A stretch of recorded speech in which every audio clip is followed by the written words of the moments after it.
We'll call the meeting to order. Tax Committee meeting, April 3rd, 2018, 9 a.m. Would you call the roll, please, again? Pocono. Present. Awful. Here. Whitlow. Here. Sissa. Here.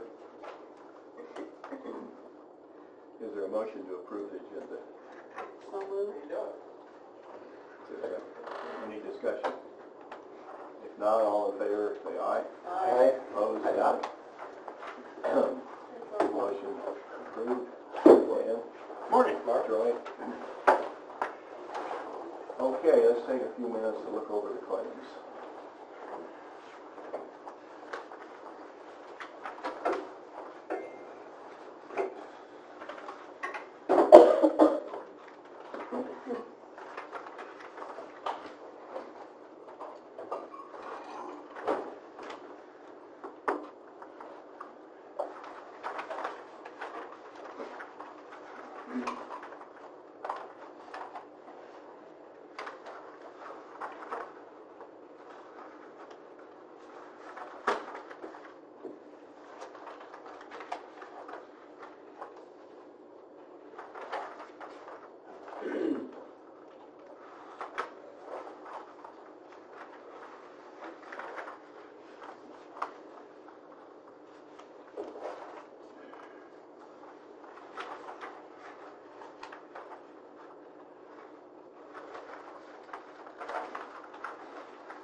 Lisa, I have a question.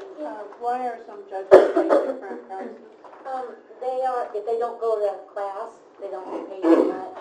I believe it's, I think they get $110 for working on, I'm positive about the amount. I think it's $110 to work on election day and $125 if they go to school.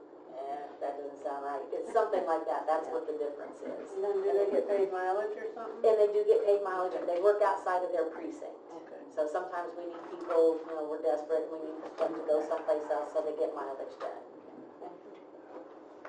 But some of these you have, if I can ask, you have like a separate bill for school, election school. And they get paid $15 to go to class as well. go to election judge school. So if they didn't go to school, they don't get the $15 and they don't get the additional amount on election day when they work. And then they also get, when they bring in the results at night, the driver gets a certain amount of money and the person riding gets, I think they both get $5 and the driver gets mileage for that too, so. Just curious. Thank you. You're welcome.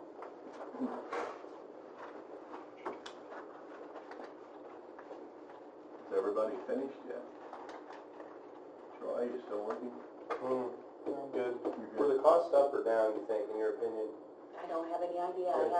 If you had a feel for it, is it costing more or less to do?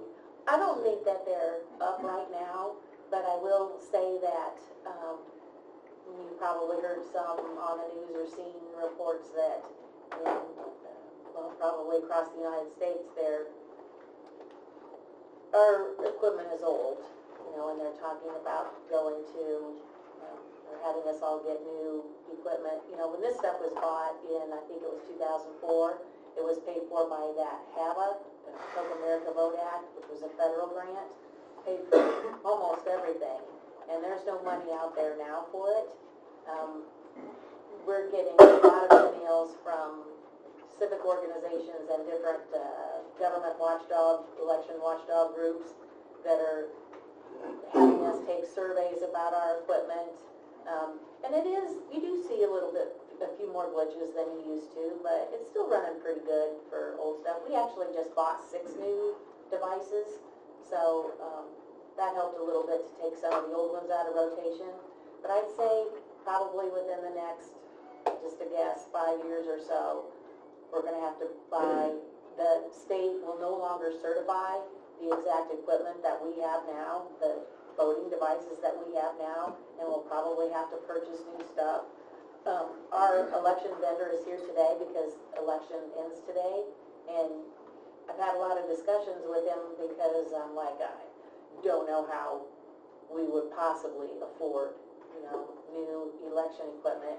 And he said it would probably be like a long-term contract to pay for it, because obviously Iroquois County's not the only one, that would have a difficult time paying for new equipment.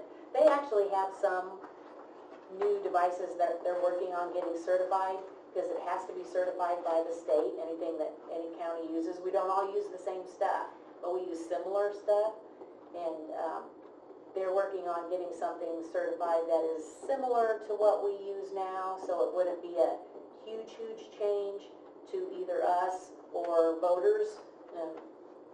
Big change is hard, to accept, and even things like in certain elections we have to have that undervote detection. You guys know what I'm talking about? How much we all hate that undervote detection stuff, but it's a law. So for each election, sometimes we have to have it on, sometimes we don't have to have it on. So it's a change every time they go, and change is hard to handle. So we don't want a huge change in equipment. I do want something similar, because I feel like the equipment that we have has worked very, very well. There is no such thing as a perfect election system. There never has been. There never will be. But it's worked very well. And Illinois, I think, will probably always require a paper ballot, which is a good thing to have an audit trail. Thought the black and white marbles was pretty foolproof. The what? Black and white marbles used to vote with. Pretty hard to cheat. Possibly, I haven't studied that. You think at some point it'd get less expensive though with technology, voting on like a tablet or rather than a big mechanical machine? But I imagine it's the security and software. Well, a that tablet, goes with it. about the only thing you could have on a tablet for a paper trail is a small printer with those thermal things, I think that the only thing that Illinois is going to certify is a large paper ballot. We also have, that a separate device that has to be taken out at all federal elections. It's called the TSX device. That is a touch screen. We don't really use them here, but all it has for a paper trail is this little, almost looks like a cash register receipt. It is a paper trail, but it's not much of a paper trail. And I think that those things will, within a few years, I don't think they'll ever get certified again. So, but I don't know, I'm not there in the discussions, for what they're looking for, but just from things that I've read, seen on the news, it's gonna be the same type of filling in the oval, paper ballot. It'll just be a different type of device, newer, it might be almost exactly the same, but it'll be new equipment because A new price. they're old, the stuff's old, and, there's a computer in those devices, so Why did they go away from those punch card things? that was Florida. Hanging chance. We didn't have any punch card things at one time? Oh, yeah, we did here. Yeah, okay, but It the was- reason we went away is Yeah, in Florida. 2001, I believe it was. Hanging Chad. The year of the hanging chad. Yeah. They felt like it wasn't a good enough system. The same reason why since the beginning of time, and just gone from, there's been so many inventions for voting devices, and it's really interesting to read, different books about election devices and how I wasn't familiar with the black and That's white how they model. used to vote in parliamentary procedure. I believe it was the black and white box. I think there's one state, at least, that votes completely online. I want to say Utah or some state west. I don't know about that. I don't like that. You're So, voting from your phone in the next Probably. 10 years. It is the guarantee it, future. Maybe quicker. but that, has extreme inherent dangers. Yes. So, our election equipment, never touches a computer that's hooked to the internet. Ever. Not before the election, not during, not after. We only work with a standalone computer, and so it cannot be hacked. Now, the State Board of Elections voter registration obviously can be hacked and did get hacked. Alexa's not in the room either, right? I'm sorry. I said Alexa's not in the room either. Right. I like the curtain better.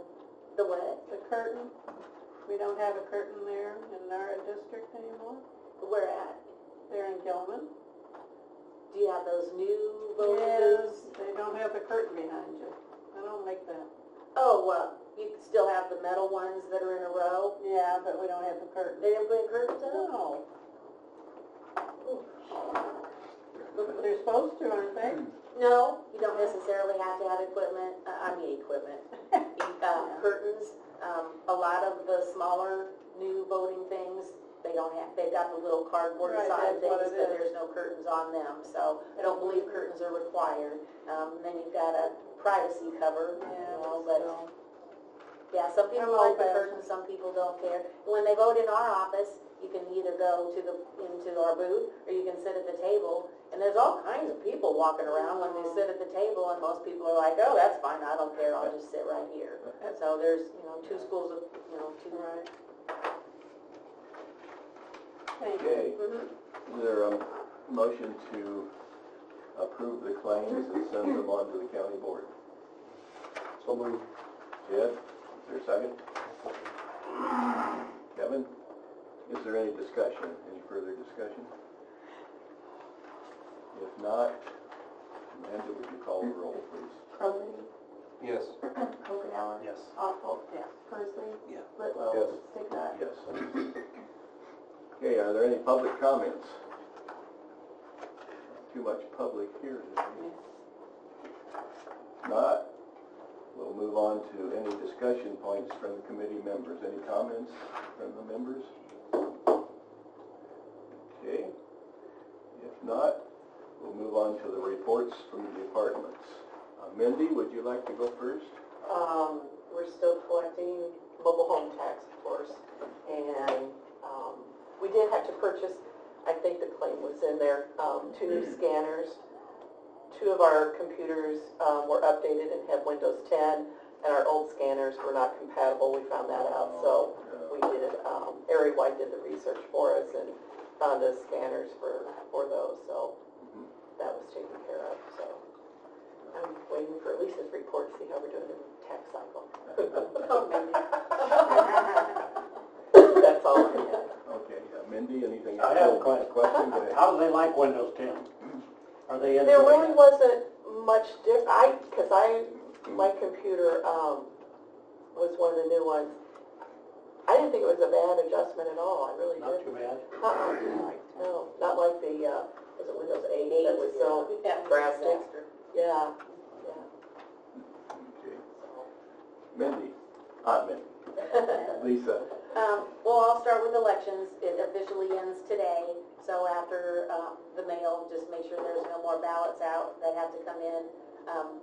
We'll have our final canvas, and then we do an electronic canvas as well, and we have to send all kinds of files and reports and logs to the State Board of Elections. We'll probably have the final official results on the website by this afternoon. There were not enough ballots in the mail, I don't believe, to change the results of any of the elections, so that's good. And tax extension. We've basically done everything that we can do until our final multiplier gets here. We have a new tax extension clerk this year, so DevNet, Steve, has been here twice to train her for just a few hours each time, but she's been doing a great job in between training to learn everything that she can. But tax extension is complicated and complex thing, so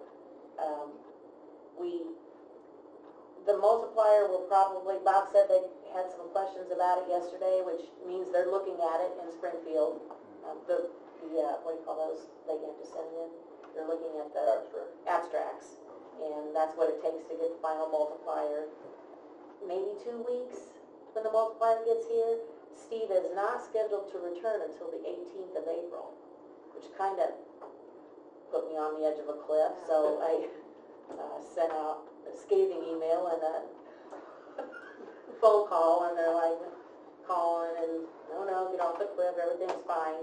Steve says he assures me that we are on track and that we will be finished by, he says late April, early May.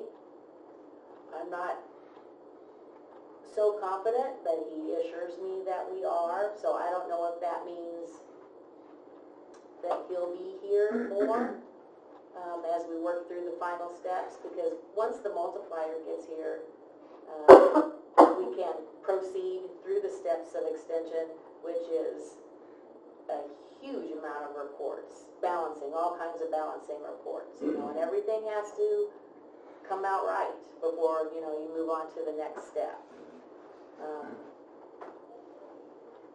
He's never lied to me before. This is Steve, the representative from DevNet, so I just have to take his word for it that we're fine, we're on track. Don't jump off that cliff. okay. So is that okay, Mindy? I mean, is that about where you... yeah, I don't have my chart to see, on a, I can't remember when I mailed last year. Yeah. I feel like it was early May, like sometime in May when we rolled to you. I think it was, June 16th, August 16th. It was like that. Something. So, yeah. I mean, there's a goal, a time goal to hit, but a correct bill is trumps that. So, if you run into an issue, you can't ignore it. You have to figure out why something doesn't balance or whatever. So, we'll work hard to get there. And then finally, in recording, there are several new laws that are going to require some changes. One of them, the deadline isn't until 2019, and we have to set what's called a predictable fee schedule. So we have to run a lot of reports and do some research, and then we'll have to change our fee schedule. I don't think it'll have to change a lot, but the goal of that was to,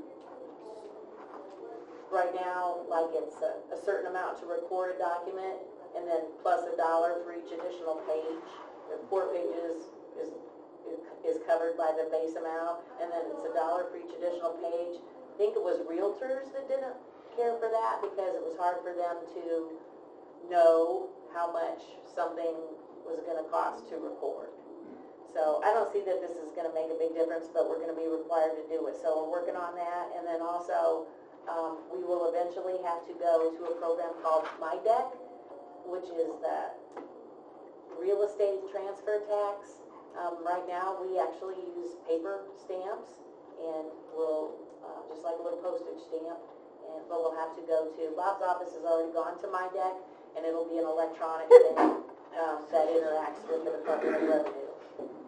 So then there's going to be a little learning curve on that too. So lots of reports and things to work on to get those changes in line. Okay. Bob, do you have anything? Just to reiterate what Lisa said, yesterday morning I had an email from the Equalization Department from the Department of Revenue. There was 3 questions they had, I answered them, sent it back, so that means typically once you answer those questions, there's between around 2-week period before you finally get your final multiplier. I don't see any reason why we wouldn't be getting that in that time frame, but you never know. Also, my organization is working with the legislature and also the energy industry to develop an assessment procedure for solar. So there would be a defined assessment process similar to wind towers, so there won't be any big fluctuations between counties. So they're working on that. Obviously, it's in the early stages, so nothing concrete, but they have legislators that are obviously want to move that ball forward, so that's always a good thing. Also, we used to have a real estate transfer system with the Department of Revenue electronically called Red One, and as of January 1st, they went to MyDeck. We were required, so on the assessment side, everybody across the state was required to go to the MyDeck system. Didn't have a vote, didn't have a choice. There are several counties that on the recording side that are already doing MyDeck, but they were not required to do it, so there's several that aren't. But on the assessment side, we are required, so eventually Lisa will be required to go to MyDeck. And basically it's just the world we live in, everything's electronic. They're going to have the attorneys are going to be able to record electronically. It's just the way it is, and the state's going that way, and we don't have a vote, so you just learn and go with it, and it'll speed up processes once and it's a lot, get the data entry part down, and because basically what they do is they take our parcel number system, and the Department of Revenue gets permission to access our database from DevNet, our parcel numbers. So when the attorneys log in a PIN number, when they do the transfer sheet, then all the information should populate the screen. Who owns it? All the legal, brief legal description and everything should match. If it doesn't, kicks it out, red flags it, and then you have to figure out what the problem is. So eventually you'll stream, kind of similar to what your coroners and your doctors do. Everything's electronically now. So it's just the way we're going to, and that's going to be that. So we are obviously waiting for the final multiplier, and then we're doing all our checks and balances as far as exemptions is concerned to go forward into 18 rapidly, because obviously I'm going to have to send out a public notice here probably within a week or two. People who are involved with flood damage in the city and in rural areas, with the governor's declaration, can apply for assessment relief for 18 payable 19. And so there's forms that they have to fill out in my office, and we need to get that process going, because basically my damage assessment part is pretty much, I'm wrapping that up. I'm getting pretty much to the end of that. Now it's just monitoring the properties that I've deemed damaged, substantially damaged. They have to either be elevated, destroyed, or moved. Right now I have 10 in that category. There is, if you care to venture out, one of our employees, one of our appointed, he's elected official, has raised his house on County Farm Road, so, and they just set it down on the foundation yesterday, so if you want to see what it looks like, Mr. Cheatham is at his house on County Farm Road, and so, and he's the hire of the first 4 houses, so those other 3 houses are, have to have something done with them, so, it's sad, but it's the reality of it. FEMA is putting pressure on to get this stuff cleaned up. They're, they want the water to come in, cause a little traffic problem, and then water to leave again, and then go back to not come in and do all these damage assessments and all these residential properties. So we're working on that and go forward. Bob, I think I have a question. I don't know if it's a legal question. If I don't get any kind of aid whatsoever or anything, how can you make me tear my house down or raise it? We're part of the federal floodplain, we're part of the federal national floodplain program, and to allow the federal government to supply flood insurance for everybody who is in a designated flood area and be part of that program, the county is required to adhere to the guidelines set forth in that program, and that's where the legal authority comes, and that's federal. And if I have no ties, and I've been asked this, and also it's because of me, because I have no ties with anything. I don't owe money, nothing. How can you come in and say, you have to tear your house down? I can see it through maybe the public health department shutting it down, possibly, but you can't make me tear it down. Yeah, I can. It may be illegal, it may be a legal process, but I can ask the court to tear or So raise your house. that's the ground you stand on is... We're part of the federal flood insurance program, and to be part of that program, the county agreed to adhere to certain But I'm guidelines. not part of it because I'm not... Doesn't matter, your property is in the floodplain. Your property is in a designated floodplain area. If you weren't in a designated floodplain area, I couldn't do anything. No, I understand that. But you're in actually the designated floodplain area. Well, I've So, had a couple people ask me, and I said, The you know what, feds- I'm going to ask Bob. and the feds rule, and I mean, I'm just doing, and they actually come in, they're actually in my office last week, all day, after they met with the city. They came into my office to check on me to make sure I was doing what I was supposed to be doing. I understand, Yeah. I'm not... But that's, yeah, I'm not curious. and in a nutshell, what would happen is the county would not jeopardize their ability to be in the floodplain program for a property owner who doesn't want to comply. And it becomes a legal issue, and then, now there are obviously people that have refused to do what they're, to tear down or move it or whatever, raise it in the city, and eventually the city goes to, I know a couple have gone and legally condemned the properties and had them torn down against the property owner's wishes. It's eminent domain. Yeah, and it's just, I don't know, just as a private property owner, it seems wrong. I get that, but that's the system we're part of, being in where we live. And obviously the county can opt out of the federal floodplain program. I don't know if that'd be a wise move, but the county can do that, and then everybody's on their own. But a lender could still require a property owner who has a federally funded mortgage to have flood insurance. Well, that makes sense, yeah, absolutely. I understand all that, but if you're free and clear... But if you opt out of the program, then all this that just happened in the last month and a half would not happen. Nobody would come in, nobody would care, Right. there'd be no aid, there'd be no help. And so that's why we get in that program, so then you have to adhere to certain rules of that program. I understand. Okay, thank you, appreciate it. Yes, if you have a comment. Well, I have a question for you. Actually, a couple of questions. The first one maybe naive a little bit, but is there any preventive measure for to protect people from the river to overflood it again? Like we're gonna build this and this and that, so because people like me have a business in the high risk area. Well, obviously the best protection is to get above flood elevation. And that requires raising your property. Mine, I cannot do that, it's like, I understand. So you're at the then you have, as a personal business owner, you have a decision to make. Do I stay where I'm at, or do I find a location that's high and dry?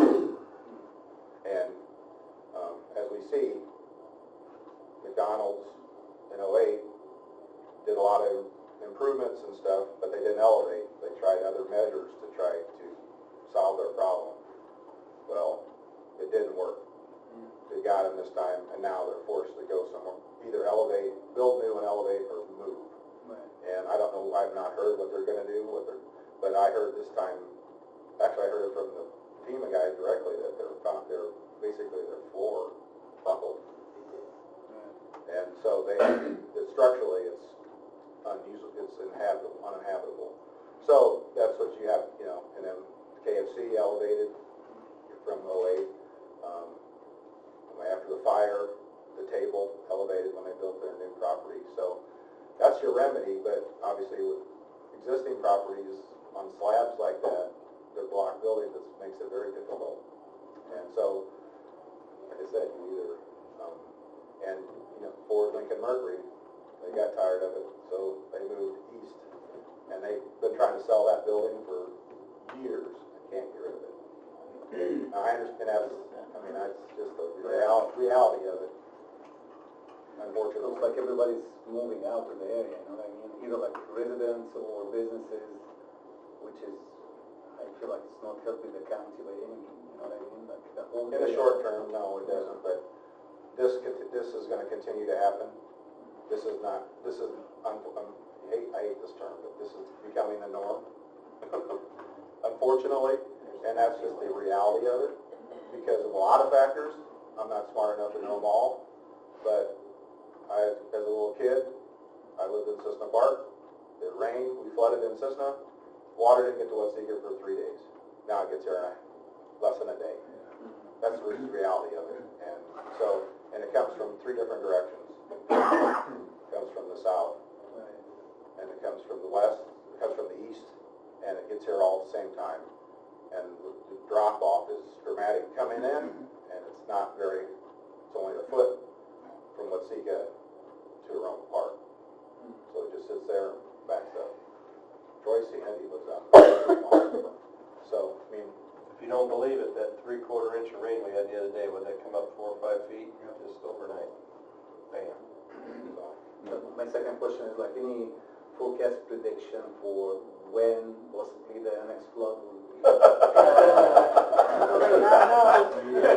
Put it this way, if we got 8 inches of rain like they did down by Champaign, Easter night, and we'd have got about 3 or 4 inches of rain today, like they predicted, you could have seen it as a minor issue, I don't know.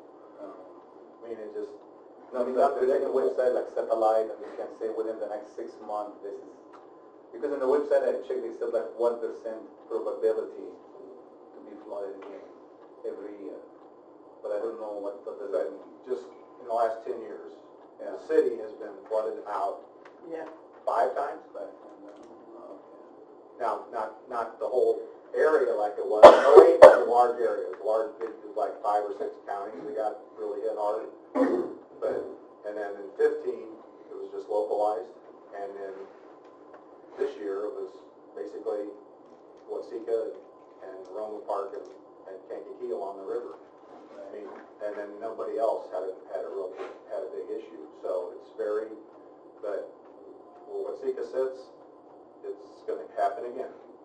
And unfortunately, I mean, and there's no easy remedy, there's no quick fix, and there's not enough money. Another key indicator of how the drainage has changed, and I've lived there 15 plus years, and my brother's had property there longer than that, but in the last 2 or 3 years, I've seen the river flow backwards 4 times, which means it's so low that if they get a bigger rain, and the farthest one, we had toys from Play-Doh washed by our playground equipment. So that's 6-7 miles by river. I know this, his wife live out by, or they lived out there by Uwarko, where Uwarko used to be, and they're in that little division just a block north of Uwarko. Well, he and his wife moved out. They're not going back, and they've lived there for probably 30 years. And they bought another place to live, of course, here in Watsika. What will happen to that piece of property, that house? Will they just tear it down? Well, I mean, Pardon?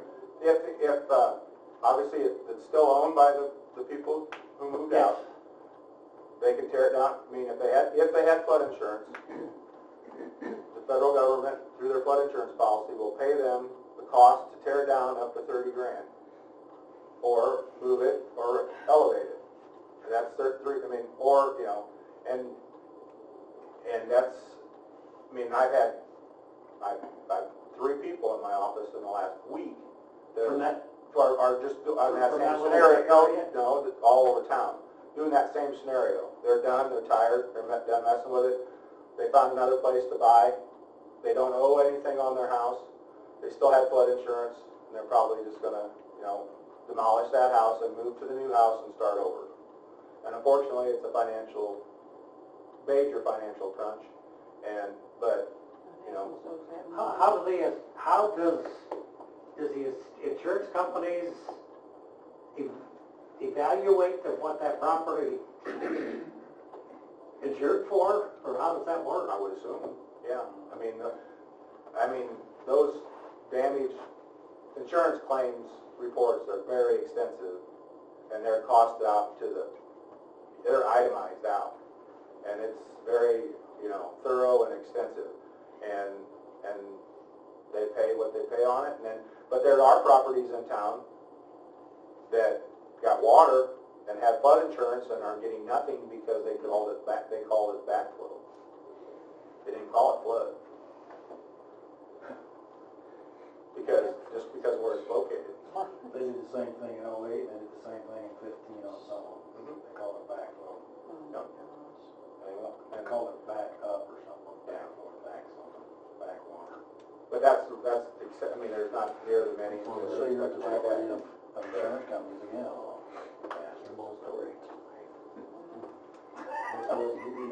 Oh, well. Thank you, Bob. Yeah. Appreciate it. And that's the hard part with people that don't own their house, don't owe anything. They choose not to have flood insurance, they're not required to have it. And then you go in and tell them they have to raise their house. That's the hard sell. Is there any other questions or comments about the department head reports? If not, we'll move on. Dr. Yusuf? Yes, so we received 7 dogs and 1 bat last month. We are 5 days ago, we are fully opened the facility now. Everything is fine, back to normal now. Just a little bit of touches here and there. But we had a visit from the Humane Society from Champaign to come and evaluate our animal control dogs' behavior. They had some recommendations and we considered that. And we actually asked, to send them dogs from time to time, but they need to come and evaluate the behavior because of the liability issue from their side. So if they adopted any dog out, they need to be sure this dog is not gonna bite anybody. Yeah, which makes sense. Okay. Are there any questions on the animal control report? Okay. Anita has developed a portal on the internet where dog owners can pay their license fees through the internet. It's all done through the computer if they desire. So she's put a lot of work into it. There's a sheet here that shows a report, and she says the Shelter Pro portal is functioning effective March 23rd. All renewal and past due notices indicate renewals may be paid by accessing the website that Iroquois County. So anyway, she showed me what she'd done and how it works, and she's done a good job. It will make it easier for the county and the citizens to take care of their dog registration fees. And one more thing, like we gonna start to put like the animal control dogs in the website, so everything will be in the website. More frequent questions and answers will be in the website as well. Okay. Yeah. So it's gonna be a big one. And will there be photos of lost dogs? Yeah, correct. We're gonna put the pictures there, description, when did we find the dog, and things like that, all the information about the dog. So if a citizen lost a dog, they could go there first? Correct, yeah. But we have like, a set of questions and answers, like if you lost a dog, what's the first step you need to do, so that you can call the animal control, so we can hold the description, and then put the description there without the picture, of course, because we don't have the dog. We just lost his dog. Yeah. And if something happened, what's the best, number you need to call, like to ask about the registration, to ask about this and that. So we try to put those type of sets of questions and answers in the same website.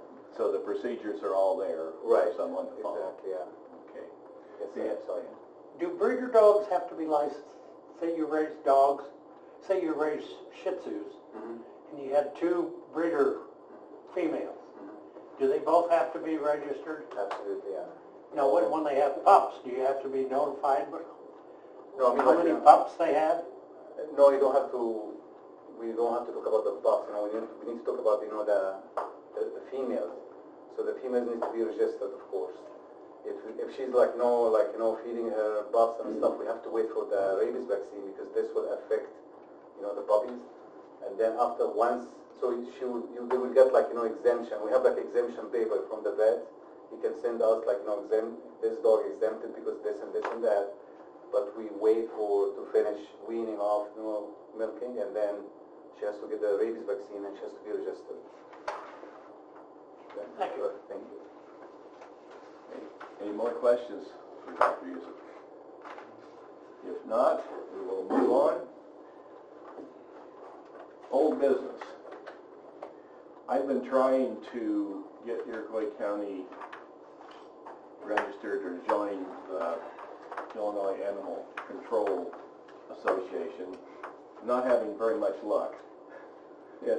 I sent an email, or I contacted them through their website, and Julie Boudreau from the Kankakee Animal Control sent me an email saying that she would be glad to have us join, but nothing happened. She said they were having trouble with their website or something, so I waited a month and emailed her again, and I haven't heard anything yet, so we're just still in limbo about that. So, anyway, we'll have to continue and see what happens. Any other old business? Any new business? Move to adjourn. Second. All in favor?